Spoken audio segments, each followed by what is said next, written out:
Affairs on behalf of the Government of Barbados, the Honorable Leonard Montout, Minister of Equity, Social Justice, Local Government and Empowerment on behalf of the Government of St. Lucia, Dr. Carleen Radix, Head of Health and Acting Head of Human and Social Cluster, Social and Sustainable Development Division, Minister of Equity, Social Justice, Local Government and Empowerment, distinguished representatives from the governments of Barbados and St. Lucia, Excellencies, members of the Diplomatic Corps, Head of Development Partners, heads of UN Sustainable Development Funds and Programs, and members of the media.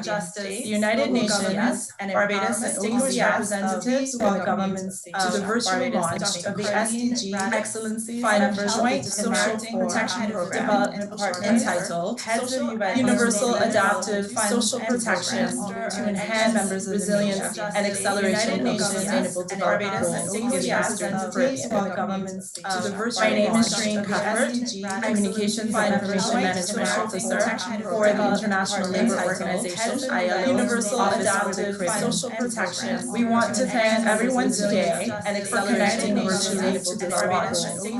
We would like to inform you that in addition, my name is Shireen Cuthbert, Zoom platform, Communications and Information Management live streamed on for the International Labour Organization. On some housekeeping matters, please note that all microphones to thank everyone today except for connecting virtually to this Barbados. Participants are welcome to post comments or questions in the chat box, and please make sure that you indicate the name of organization when you ask International Labour Organization. On some housekeeping matters, the microphone will be open to thank everyone today except for connecting of the Barbados.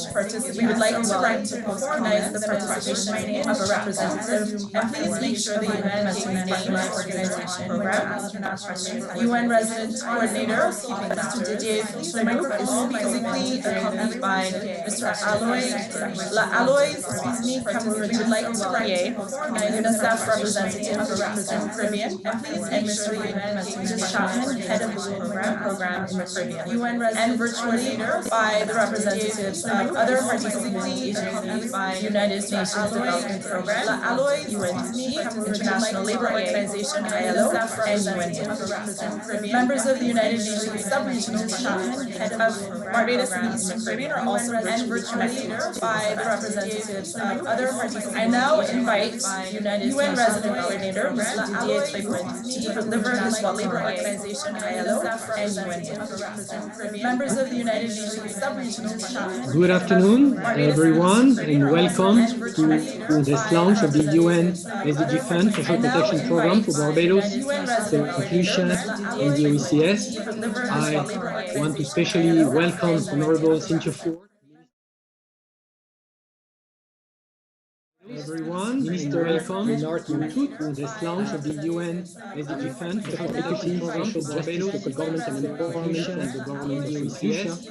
I am Dr. especially Carleen Radix, Honorable Cynthia, Head of the Health and Acting Head of the cluster from the OECS. Thank you very much for your participation today. This is very, very highly appreciated.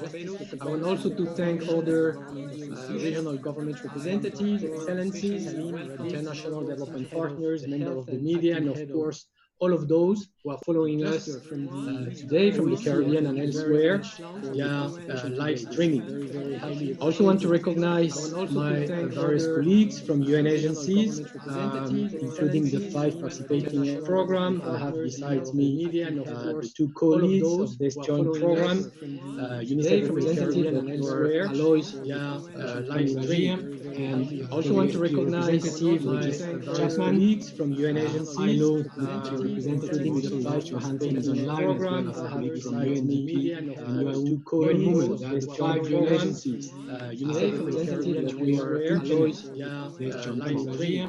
And so as a UN sub-regional team for the Barbados and Eastern Caribbean, we are extremely pleased to be part of this joint SDG Fund program on social protection, because partly this is a pilot initiative of this kind in the Caribbean. So this is being launched under a new fund created by the UN Secretary General with the UN Development System reform for UN country team elections here in the to work as this is, and it's about specifically bridging the gap between traditional social protection and disaster risk management by introducing innovative approaches with a view to contribute to accelerating progress towards a sustainable economic growth. It's also about how do we reach those people most in need during times of crisis as we are facing now, and COVID management. So there is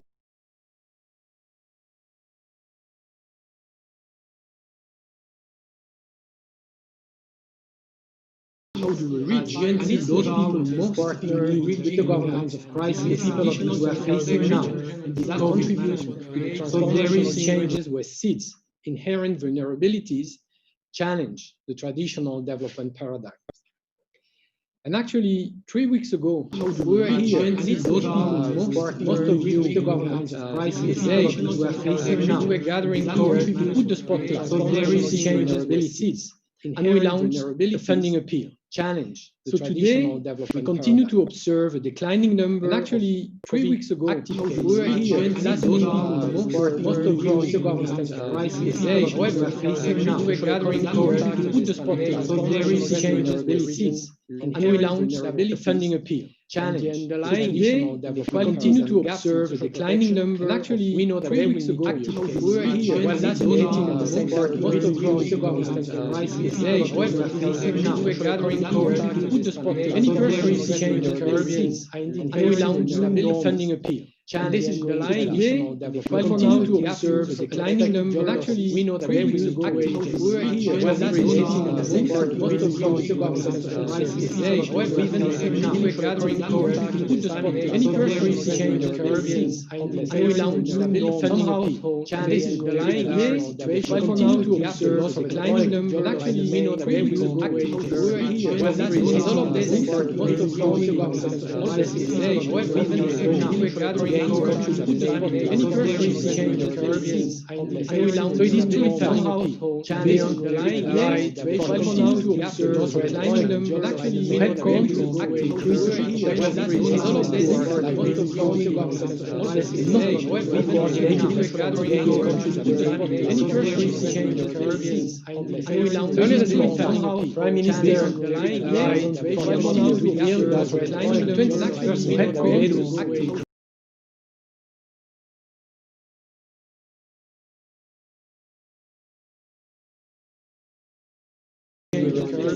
and we launched earlier this month, somehow Prime Minister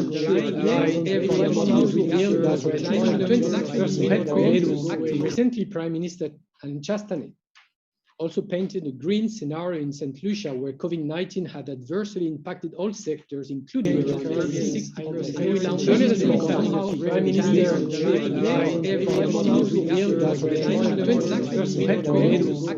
very, of course, conscious of also painted a green issues and St. Lucia challenges COVID-19 had that are very similar in all sectors, including the Caribbean islands. And we launched somehow tremendous there and everyone to build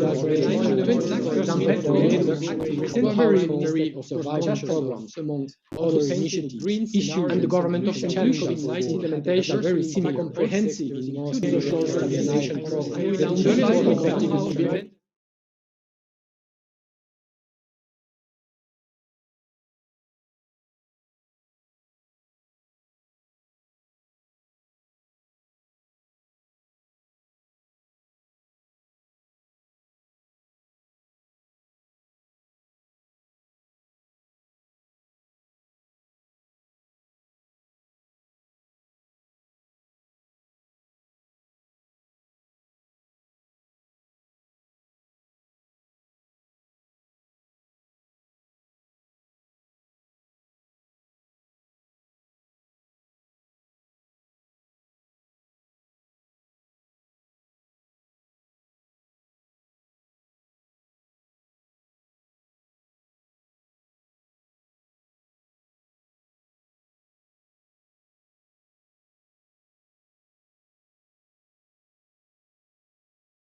really to thank all our development partners, development banks, and the government for their constant trust in working together to recover and build back. In the end, solidarity really to thank and unity, all our development partners, I believe these are the underlying principles government that should drive us constant trust in this working together to recover.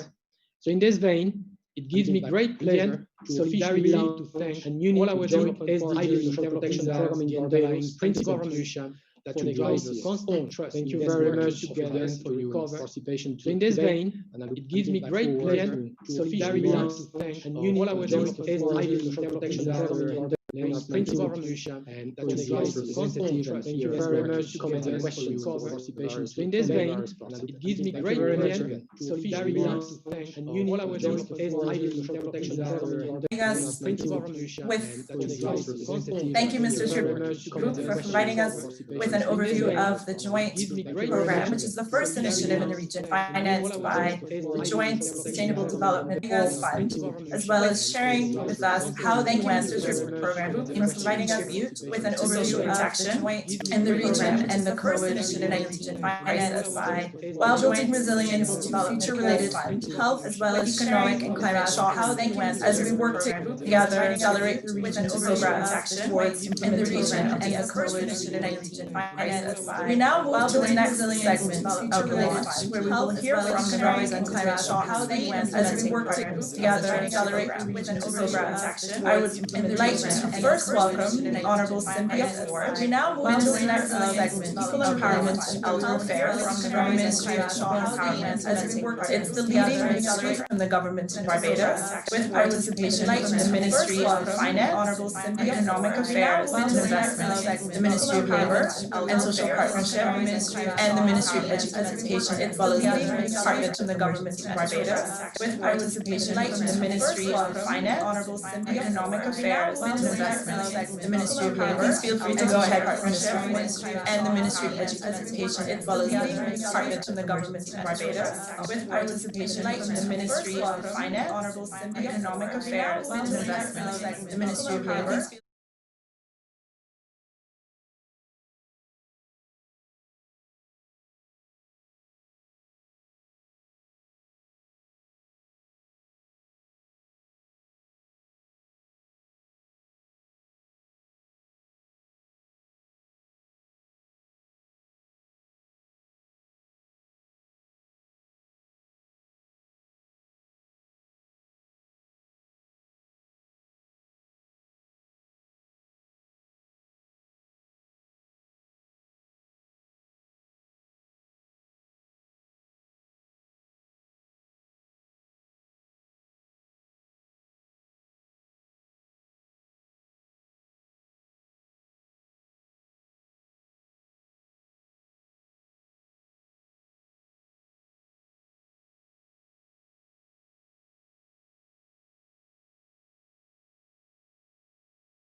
sustainable development for our nation.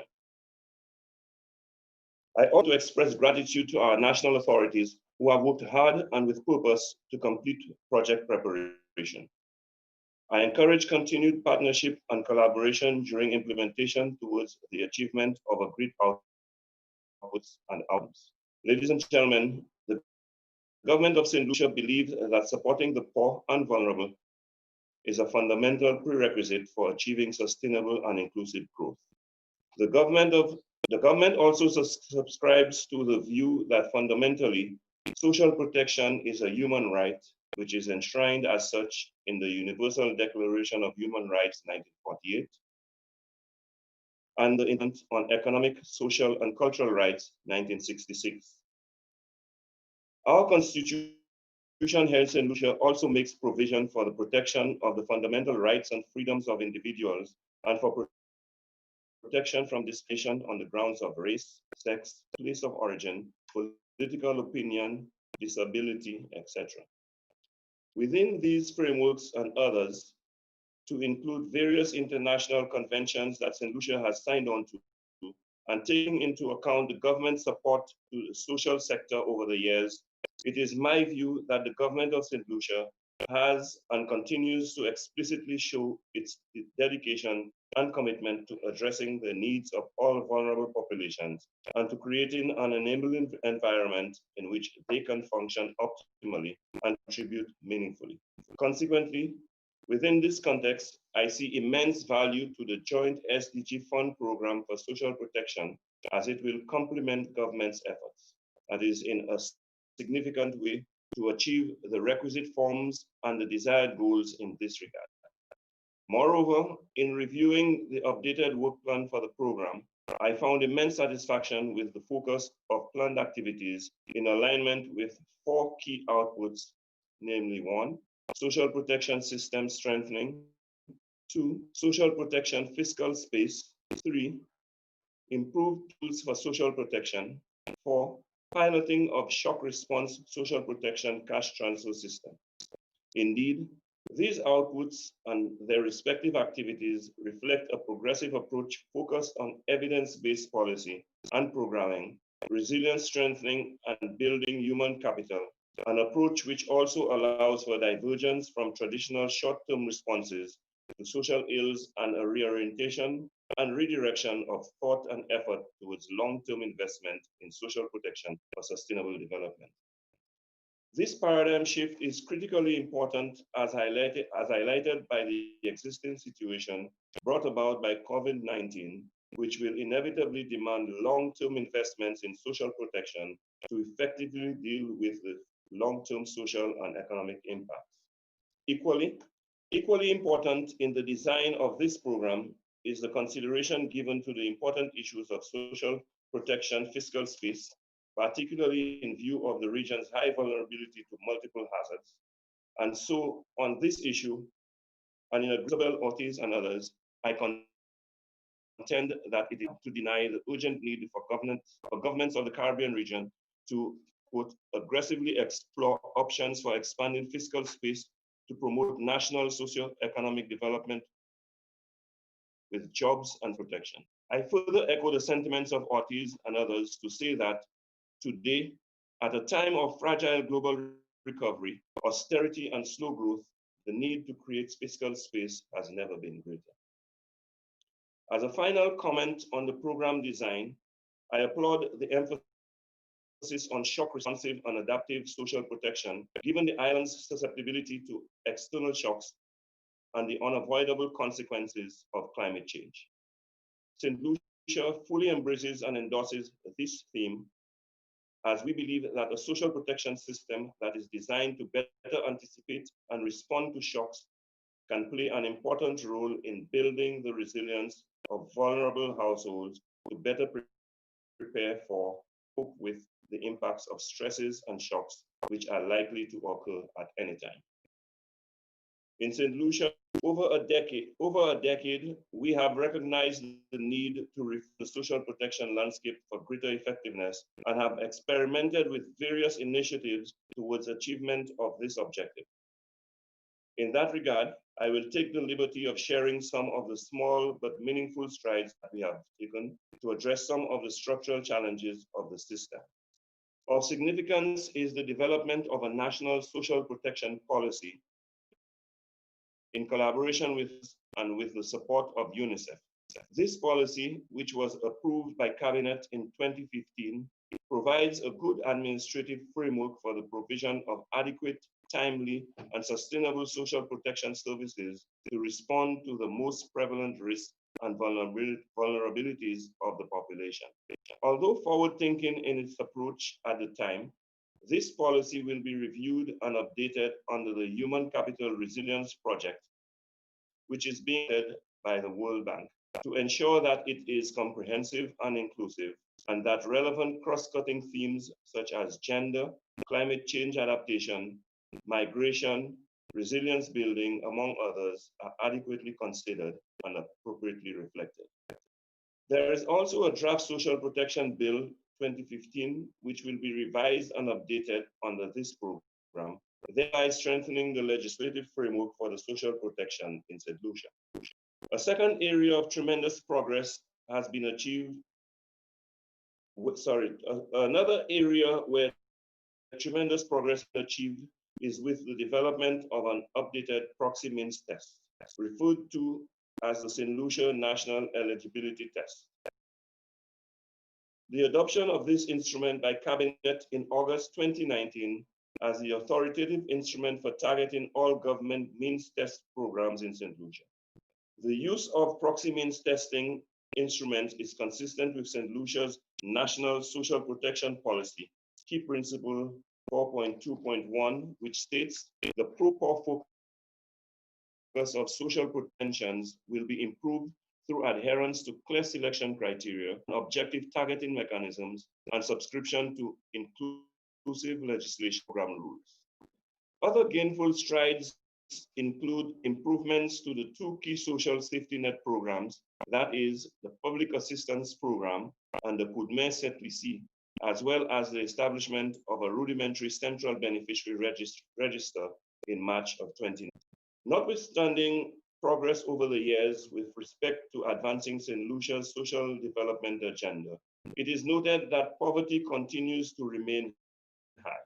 The 2016 survey of living conditions household budgets revealed that 25% of the population lives below the poverty line. Child poverty rates continue to remain high at 34.5%, and the poverty rate in female-headed households is even higher at 42.3%, while unemployment rate continues to remain high at 20.2%, with youth unemployment at 36%.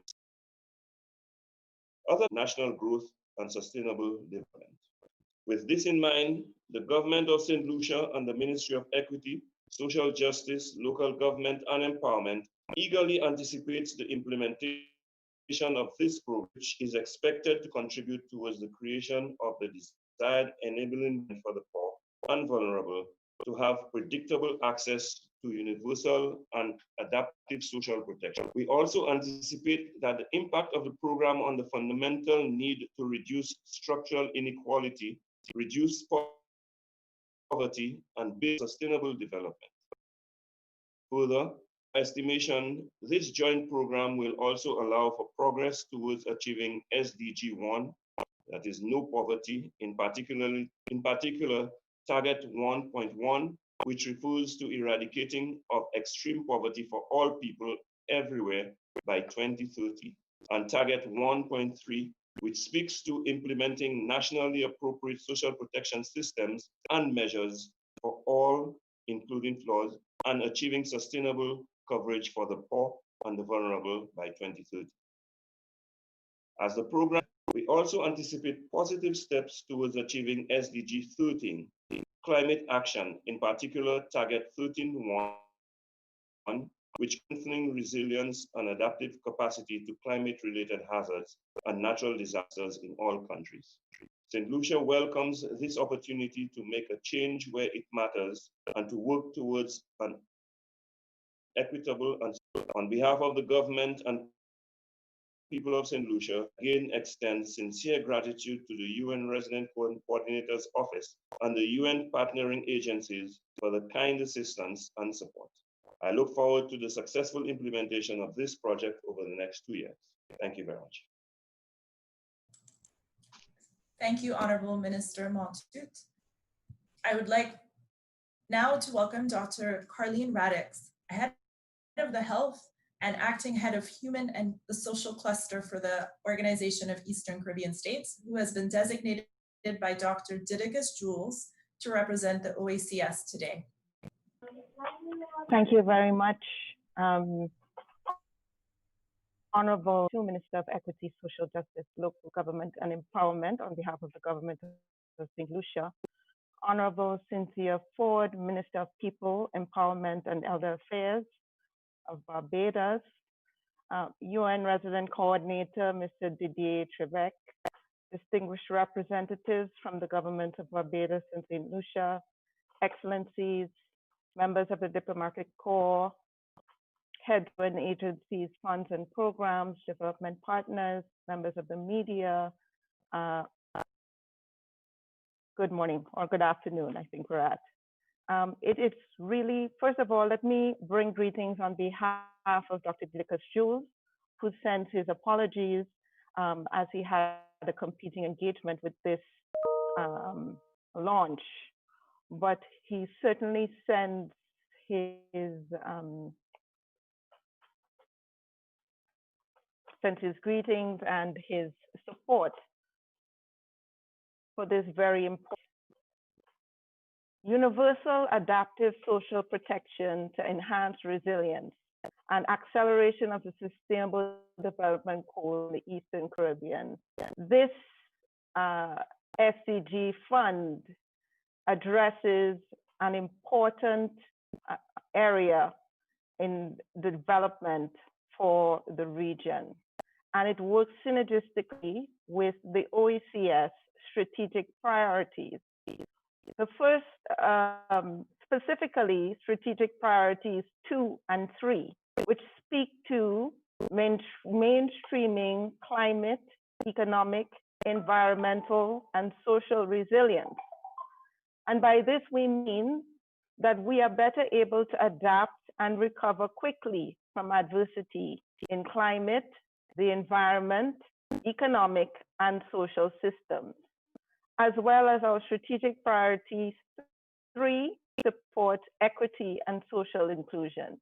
And by this, we mean create avenues of fairness and impartiality and ensure that no one is left behind.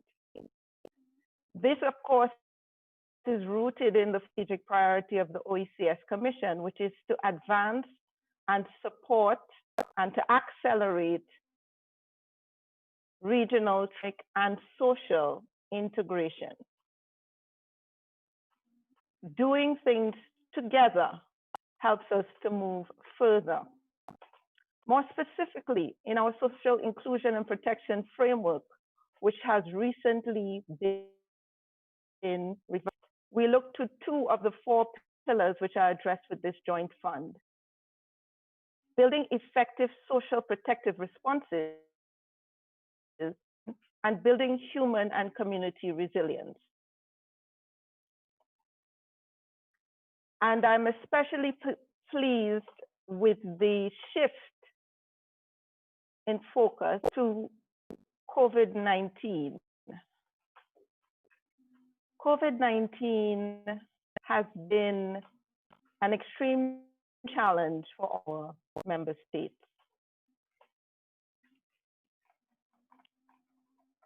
I'm sorry.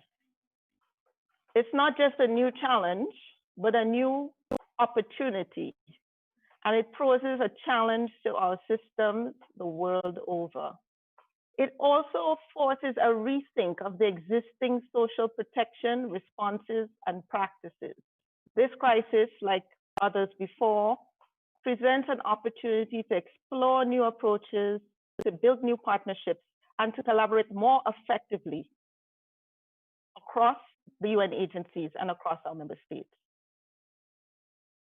There's no one-size-fits-all approach.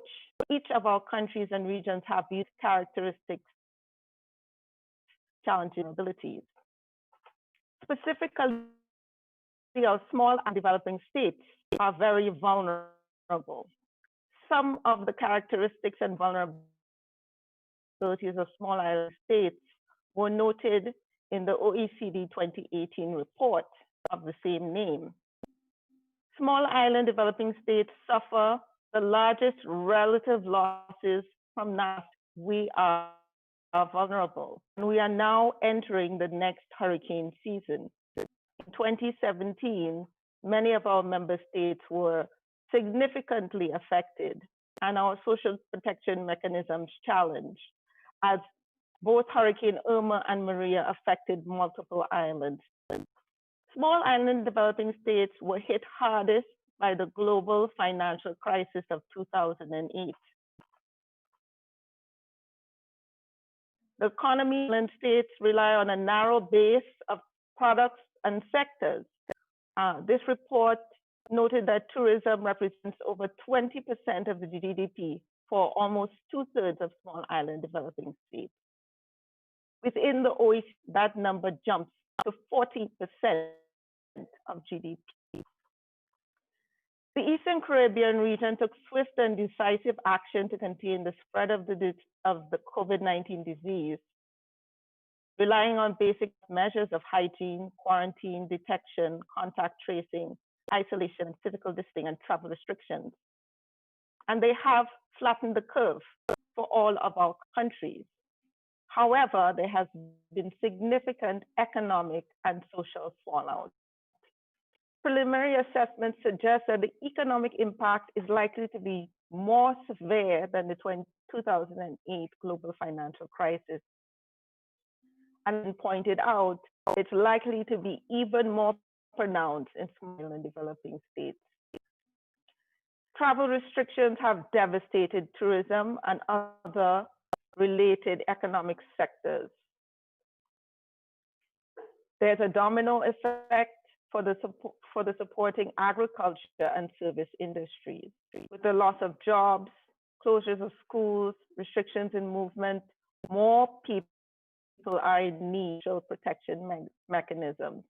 And the most vulnerable have had their situations exacerbated. Groups such as persons with disabilities, the elderly, and the poor are advantaged by movement restrictions. And there's more risk for child, gender, and elder abuse.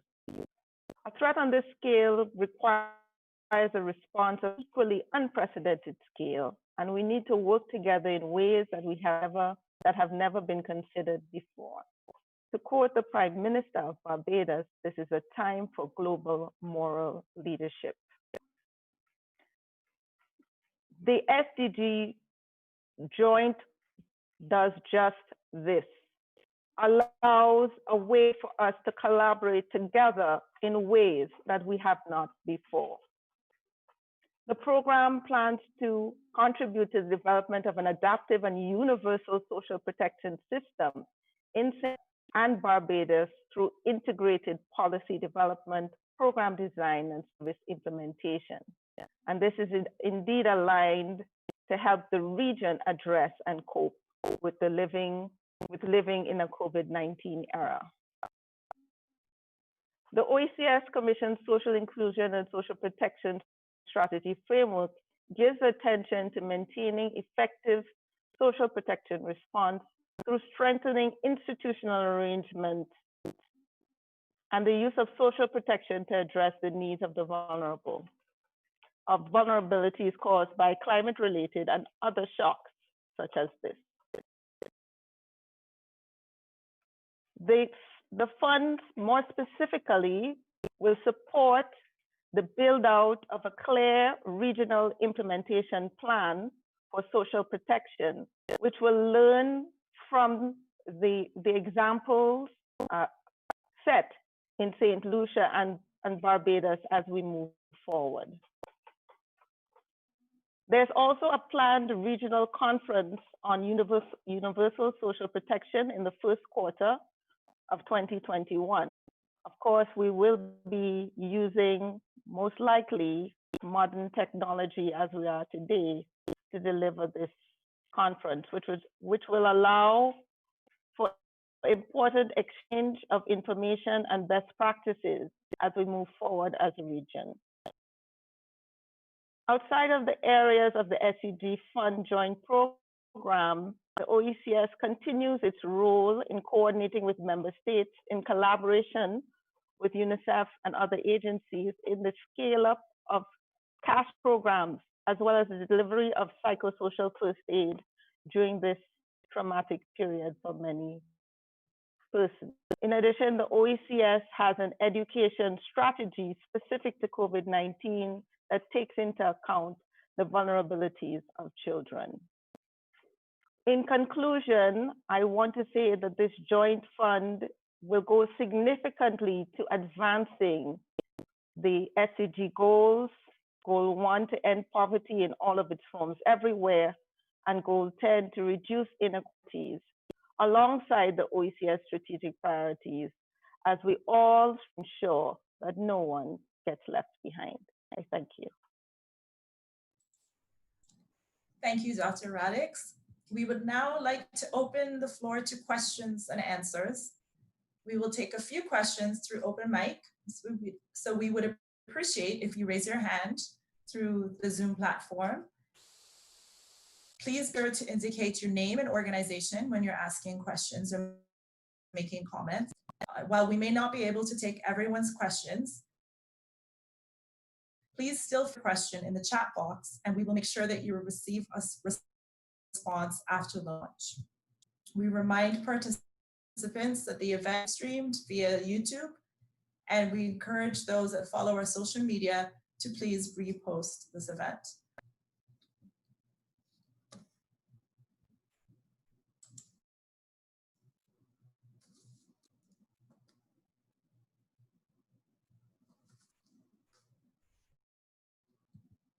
I'd now like to, I understand that one of our colleagues from the Caribbean Development Bank, Ms. Monica LaBennett, who's the Vice President of Operations from the Caribbean Development Bank, would like to make a comment.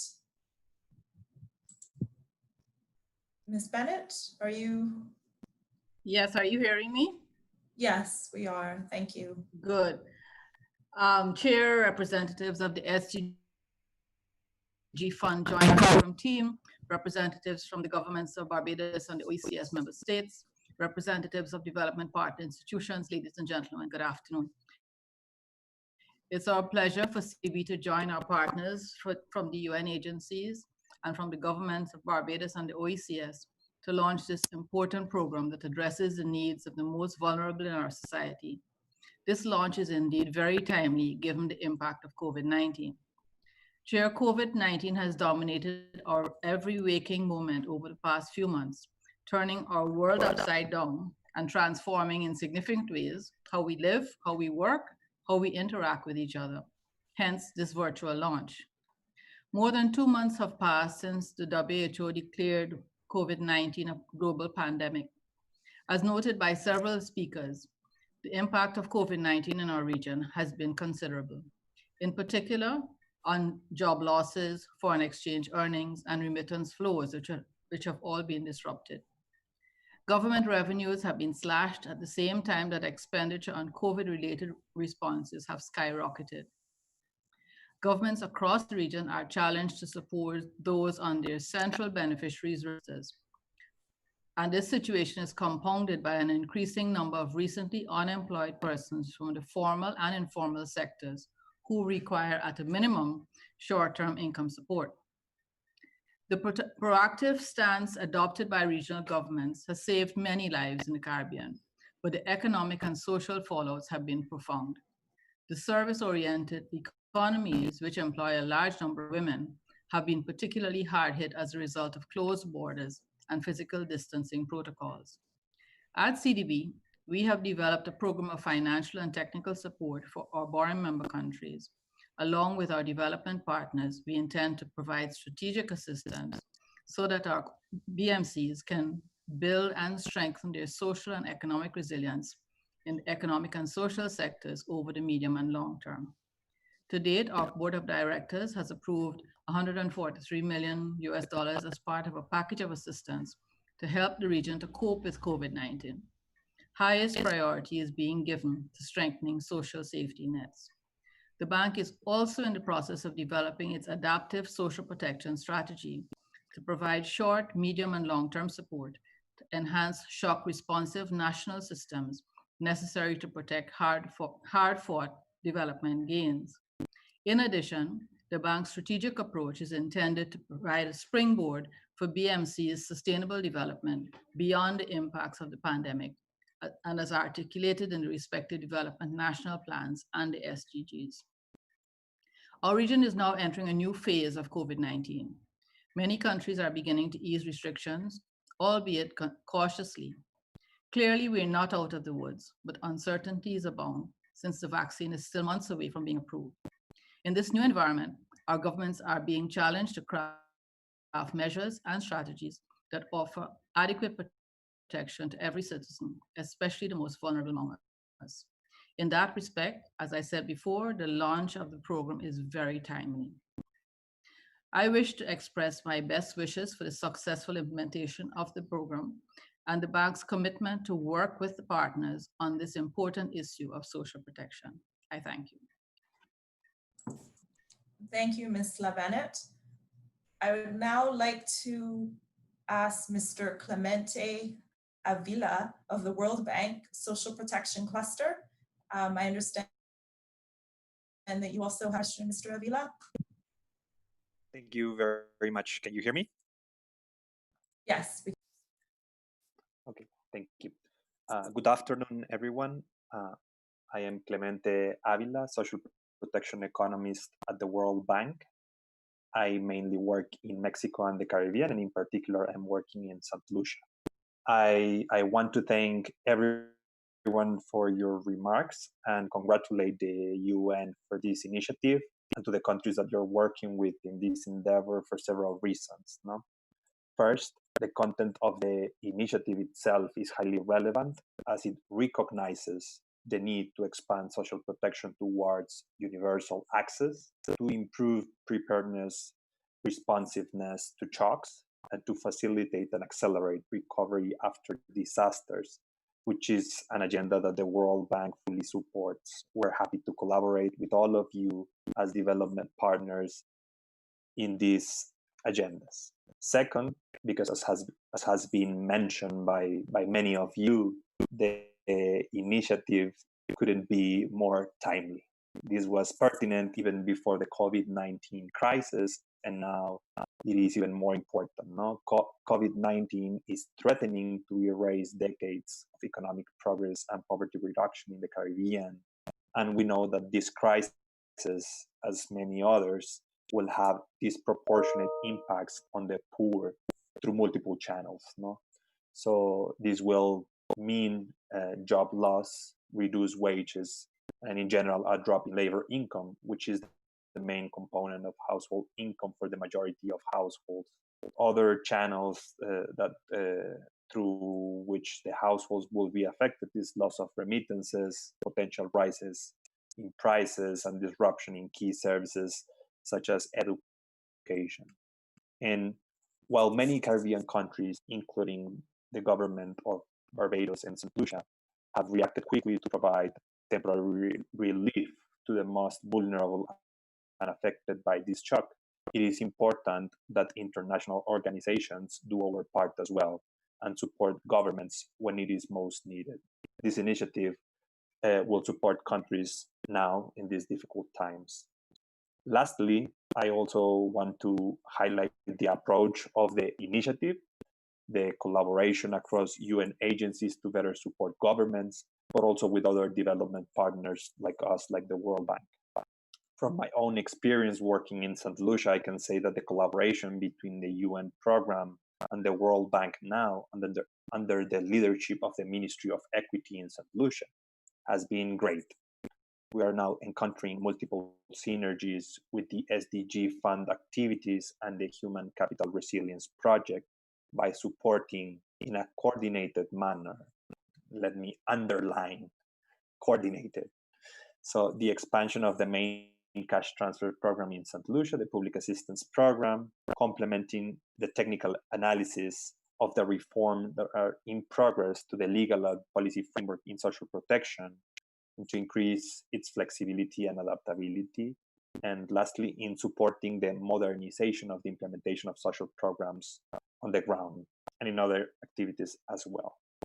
I want to personally thank the resident coordinator and the team, to Regis, to Sarah, to Francesca, Christina, and to the whole UN team for this work, for this initiative, and for their excellent cooperation on this important agenda. And of course, also to the governments that are leading this work, in particular to Honorable Leonard Montoute, Minister of Equity, Social Justice, Local Government and Empowerment, and to the Permanent Secretary in the same minister, to Belda Joseph. Thank you all, and we look forward to continuing working together. Thank you, Mr. Avila. We are still available to take a few more questions. If anyone wants to type in the Q&A.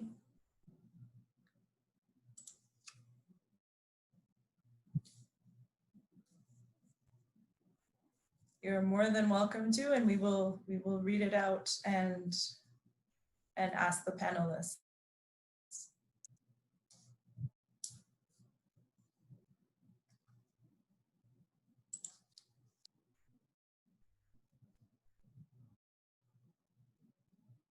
Mr. Richard Carter, I believe we have a question from Mr.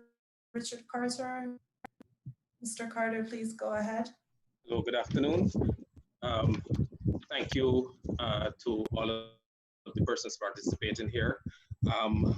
I am currently representing the government of Barbados. I work as the COVID-19 czar, responsible for the coordination of the government's program in response to COVID-19, but my substantive role is the team lead for climate and disaster risk reduction with the UK Department for International Development.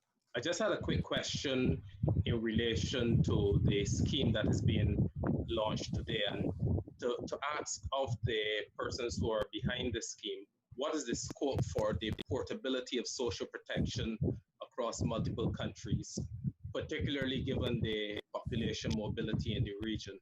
And we have been seeing particular vulnerability in migrant populations as a consequence of not just COVID-19, but before that in relation to hurricanes and other natural disasters. And COVID-19 has particularly exposed the vulnerability of some of these migrant populations, as some of them have become stranded outside of their own countries and dependent on the social protection agencies in the countries where they're stranded, but without that protection being necessarily available to them. So the question is the scope for portability across social protection systems in the sub-region, which I believe would significantly reduce the level of vulnerability that we are seeing among those migrant populations. Thank you.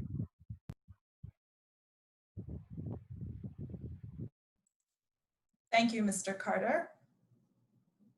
We do have a typed in question from someone who has identified themselves as MH.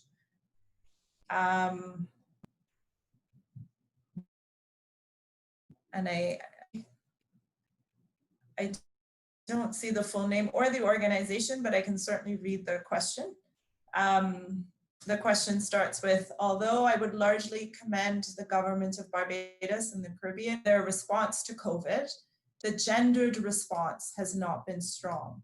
We are not addressing needs such as access to safe childcare, single-headed households living on or below the poverty line, and access to services by women affected by IPV, the pandemic within the pandemic. How can we use this launch today to recenter Goal 5 of the Sustainable Development Goals, both as a macro and micro issue, as the single one needed for us all others?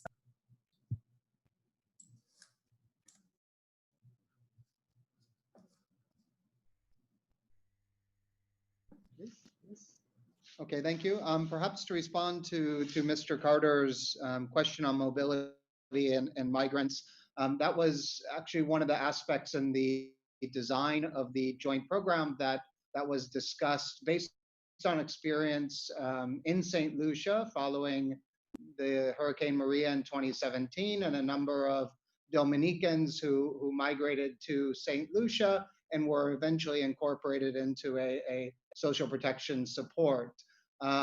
The program aims with the OECS Commission to conduct a study on migration and disaster responses and social protection as part of this program. And within the policy coherence aspects in the world, OECS is another area in which this topic will be incorporated in this program. Obviously, in light of COVID-19, a number of the aspects of this program are being shifted. However, at the large part of this program and the adaptive nature is around some of the natural hazards, and both with and without COVID continues to experience. And we've already seen this year, even before the official hurricane season, the Caribbean has already had 2 named storms, and we have a forecast for a above normal hurricane season. So this combination, but also some of the natural hazards that the sub-region is exposed to, make this topic of mobility and migration quite an important one as we look at social protection and universality of social protection. Thank you, Mr. Tapman. I do have an update from Ms. Marcia, who asked the question related to gender, the gender component. She is the president of the National Organization of Barbados and an advocate.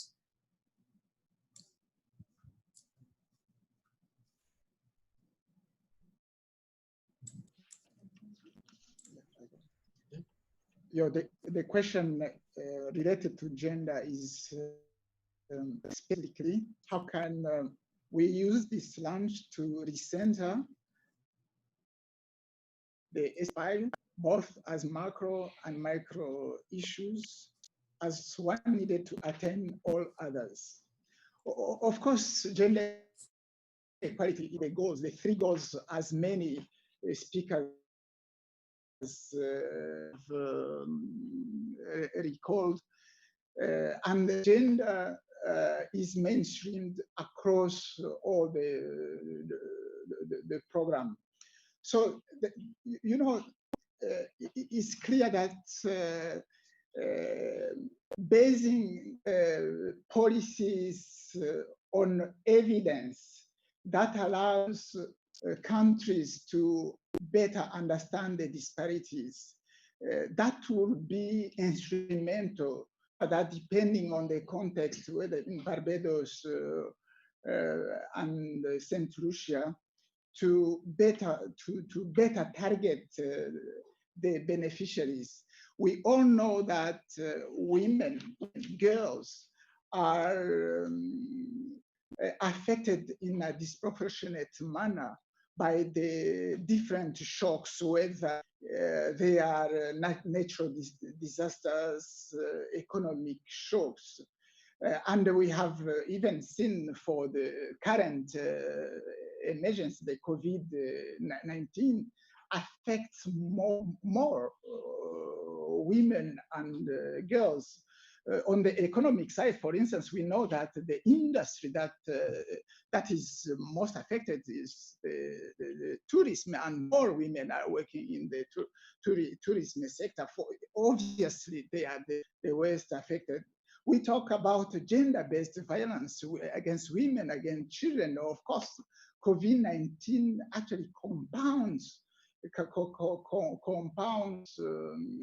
that issue. Of course, this program should contribute to focus, to contribute significantly to reduce gender inequality.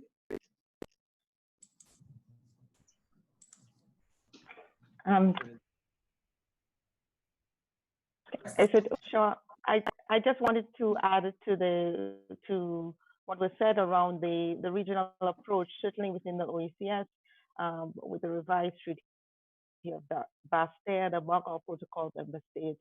We are looking at the issues of free movement among countries, and along with that, the rights to access social protection mechanisms. And so the ability to harmonize and to have joint policy as we move forward with this process, and to learn and adapt accordingly is something that this fund will help move the needle that much more forward. And let me just say thank you for being an advocate and for using every platform to of women who may be affected, especially. Thank you both for your answers and your comments. Minister Montoute, I noticed that you raised your hand. Would you like to make a comment or ask a question at this time? Hi, Shireen. Yes, I'm from St. Lucia. So I'm here with Mr. Montoute, but I'm the one who was asking the question. Oh, great. So certainly it's not so much a question, but rather a suggestion and perhaps to the RC.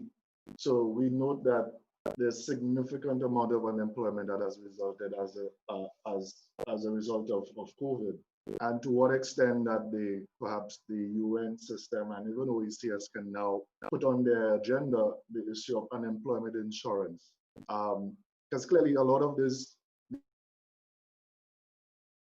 are short term in a sense to respond to COVID, but there is a great need to sort of have the unemployment insurance framework in place that could respond to future shocks of that nature. So it was just get to the RC. I know that is not on the call, but perhaps it's something that we could consider for the. Thank you very much. Thank you for your comments. I understand we have a colleague who is the special envoy of the Premier of the British Virgin Islands. His name is Mr. Benito Wheatley. Mr. Wheatley, are you available? Oh, there you are. Great. Please go ahead, Mr. Wheatley.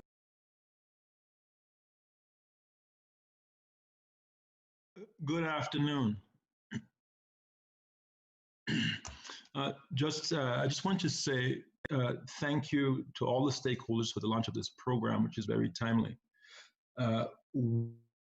We would very much welcome participation given our own challenges as we combat and respond to COVID-19.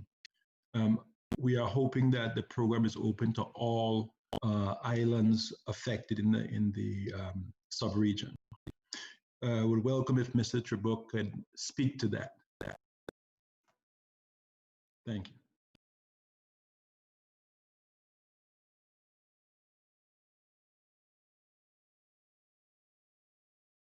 Mr. Trebuk, please feel free when you are ready.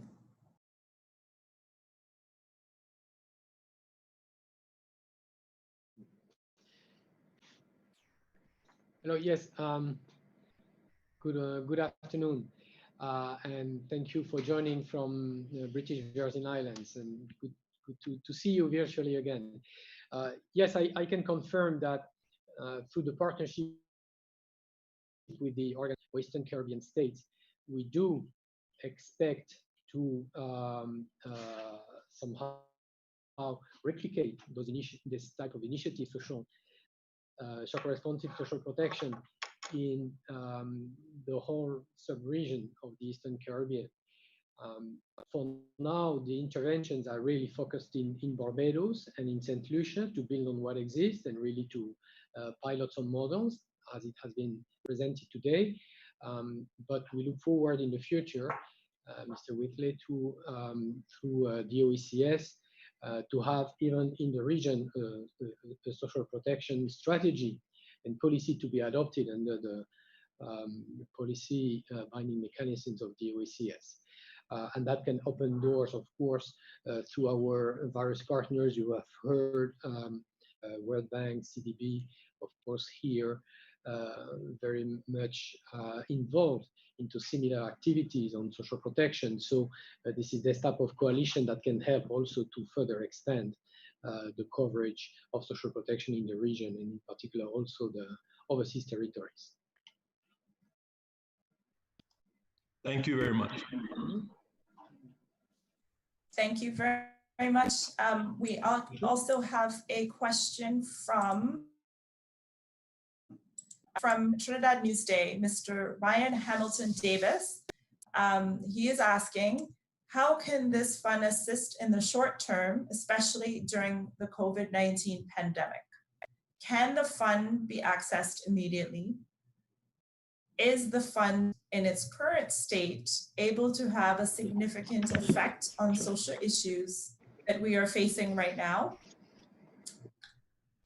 There's a few more questions about logistics. How will the logistical aspects be handled? And how will the funds be transferred to the social programs? It's quite a few questions. I can read out them again, but Mr. Davis is first asking, how can the fund assist in the short term, especially during the COVID-19 pandemic, and can it be accessed immediately? Okay, thank you. A very good question. I think as several of the speakers have mentioned, COVID-19 obviously has, after the initial design of the program, has informed a partial repurposing of the program across the board, across the 5 agencies that are working with the 2 different governments and the OECS Commission. We've done an analysis to look at how specifically needs to inform a refocus. To give a couple quick examples, one of the, I believe Minister Montut had mentioned a community level piloting that had initially been planned to take place later in the program in 2021. However, as a result of COVID-19, that has also been pulled forward.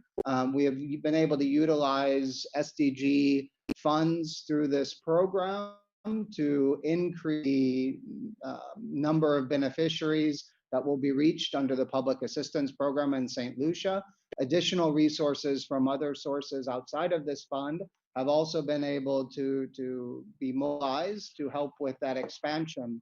And that expansion is quite critical in a number of ways. One, obviously, because of the increased unemployment, the increased social issues related to COVID-19, but it also helps to bridge a gap to a more permanent expansion, let's say, of that program with support from the World Bank, as was mentioned by Clemente, the World Bank colleague earlier.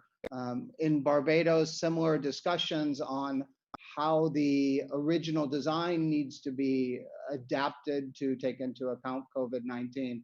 So really the adaptive nature of social protection, I think, is being tested at its core through a shock that was something perhaps that was not immediately at the top of our minds when this program was designed, but is obviously quite relevant today. I think in terms of some of the other questions that are asked there, logistics is obviously one that we'll continuously have to navigate as and when the situation evolves. Certainly social programs around the world are being forced or need to take into account social distancing and other mechanisms to allow for, to ensure safety of people involved in those programs. Obviously, travel between countries is still an issue that is not possible, but as and when conditions change, then we'll need to continuously adapt, both as a UN and I think with the 2 governments and the OECS involved in this program. Maybe I leave it there if Alois would. Yeah. Maybe I may comment on how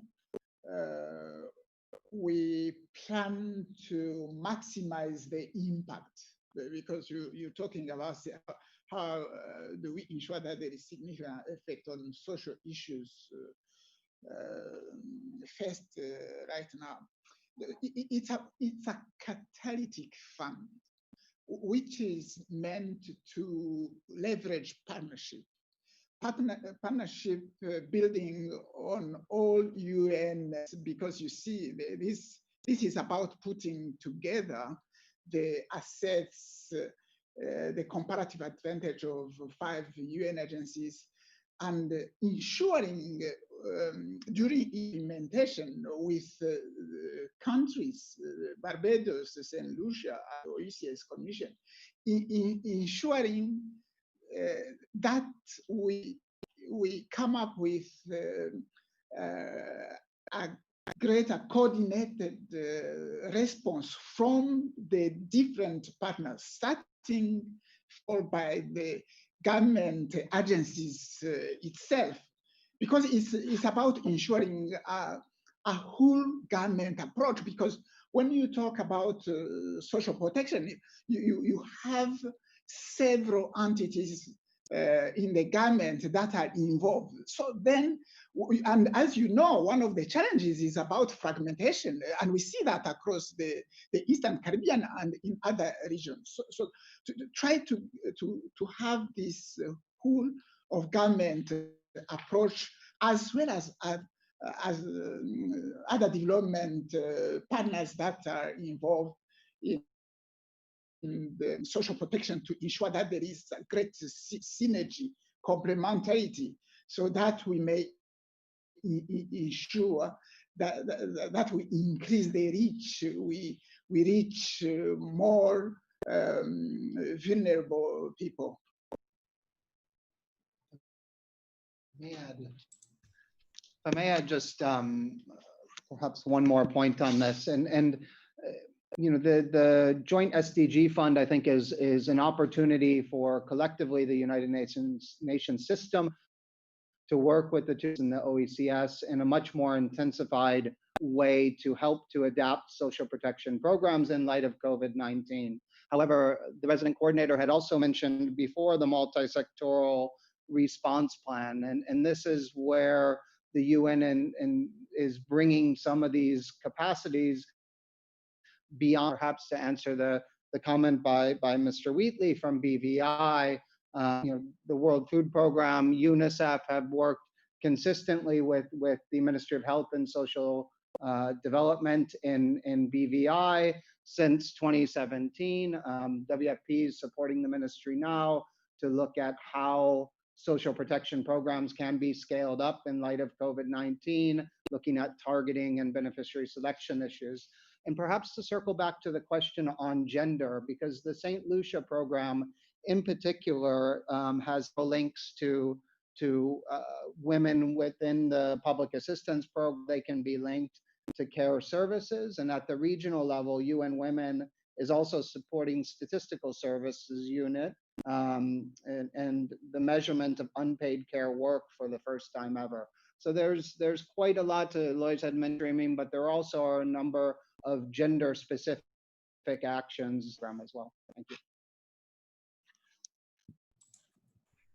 Thank you very much. I understand that Mr. Carter has another comment. Mr. Richard Carter of the Government of Barbados. Sorry, it wasn't so much a comment. I just wanted to respond to provide a bit of information in relation to the question that was posed on unemployment insurance, and to indicate that Barbados does have quite significant experience of unemployment insurance, because that has been a feature of this social protection program in Barbados for over 40 years, having been established in July 1981.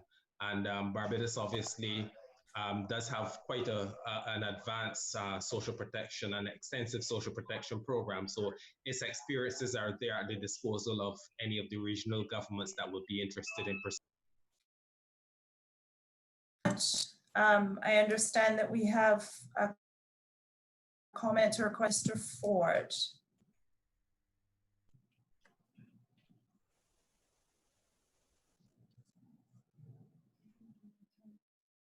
I think you're muted.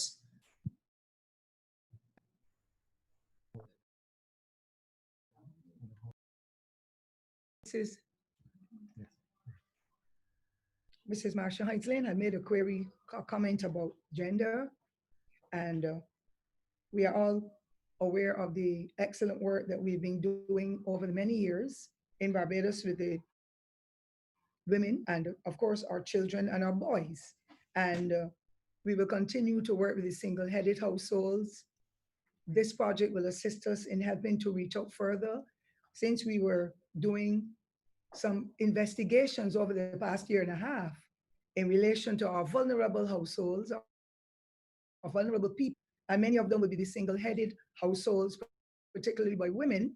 And so we will continue to strengthen those areas. We've been doing the investigations, the reporting, the information is coming in. But even before COVID kicked in, this government had made many strides in working toward immigration, because we do know we have many people from the Caribbean and other areas who are living in Barbados and are undocumented. And therefore, the Minister of Home Affairs has started working assiduously with the upgrades of the legislation, and the amendments to be recommended has already come to Parliament, to Cabinet, so that we can ensure that those living among us get the necessary care and attention. And of course, employment as is required. We have been able to work with them during COVID, making sure that are fed and they are clothed and housed. And we shall continue. And this project and the funding will help us to be able to work closer with other agencies, ensuring that the lives of women and children in particular, and of course our elderly in this society, receive the necessary care and attention to ensure that their quality of life is improved or sustained once it is at that level. And so we are going to continue. I'm not going to spend time in this environment to talk about what is being taken place at this moment, but I could just touch on two areas with the Household Survival Fund, where we are ensuring that households that have been headed by women, particularly those with children, that they are given the debit cards to keep them alive at this time, because we know that the curfew has hit on many of them, and persons will not have been able to get out to their work to be able to do the necessary things to keep families together. We are conscious that in a time like this, with COVID, persons having to be at home, there may be increases in domestic violence and neglect and so on, but the agencies are working together to make sure that whenever those kinds of discrepancies show their ugly heads, that the measures would be put in place to safeguard our women, our children, our men, our elderly, the disabled, and any other individual, because we believe in human rights and upholding those standards as far as possible. And the agency are actually working with us to be able to ensure that that quality life is extended to all and that nobody is left. Thank you, Minister Ford. I've just been notified on a time basis that we will now move to some closing remarks by the resident coordinator, Mr. Didier Trebuch. Thank you, Sharon. And well, first, I really want to thank you all for your participation in this launch today. Thank you, Minister Ford. Thank you, Minister Montour. And thank you, Caroline Radix from the OECS. We look forward to working very intensively or continue our partnership with you and your teams. We're very, very excited. This is, of course, just the beginning of a new initiative, and we're building, of course, on already a lot of work that has been done, as we have discussed today, especially in this COVID context. I want to thank also colleagues from CDB, Monica Labenet, who has expressed, as expected, of course, the bank commitment to work together on social protection in the region. Mr. Avila from the World Bank too, who expressed his strong desire to collaborate in this adaptive social protection agenda. So I think as a result of this discussion today, we all agree that the need to roll out this approach of shock responsive social protection is more important than ever necessary. So we look forward to working with you all on this. As my colleague said, this is a catalytic program. It comes with some amount of funds, but the objective really is to build a wider coalition and to maximize the impact so that we can not only implement rapidly the expected changes in Barbados and St. Lucia, but as well to expand further, as I'm sure there are a lot of expectation in other Eastern Caribbean islands to develop this approach too. So thank you very much for your time today. And we look forward to continue the debate and of course to enhance and strengthen this collaboration, which is already extremely promising. And I wish you all a very good weekend and most importantly, very safe during the coming days. Thank you very much. Thank you, Mr. Trebouk. Ladies and gentlemen, we thank you all for your participation today, and we wish you a pleasant and safe weekend. Thank you. Thank you, and the same to all of you. Thank you. Bye.